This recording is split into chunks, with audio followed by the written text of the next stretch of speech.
চাঁদপুরের সুস্বাদু ইলিশ বলে বরফে ঢেকে বিক্রি হচ্ছিল পচা মাছ। খবর পেয়ে অভিযান চালায় ভোক্তা অধিকার সংরক্ষণ অধিদপ্তর। হাতে নাতে ধরে অসাধু ব্যবসায়ীদের। এ সময় জরিমানাও করা হয় তাদের।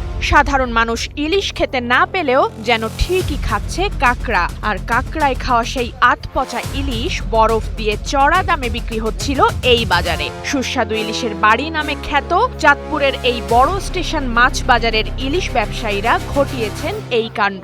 সোমবার দুপুরে এ মাছ বাজারে আকস্মিক অভিযান চালায় ভোক্তা অধিকার সংরক্ষণ অধিদপ্তর। এ সময় পচা ইলিশ বিক্রির অভিযোগে মেসার্স ইসমাইল ট্রেডার্সকে জরিমানা করা হয়। এই অভিযানে ভোক্তা অধিকার সংরক্ষণ আইনের বিভিন্ন অনিয়মের দায়ে আরও 2 প্রতিষ্ঠান সহ মোট 3 প্রতিষ্ঠানকে জরিমানা করা হয়েছে।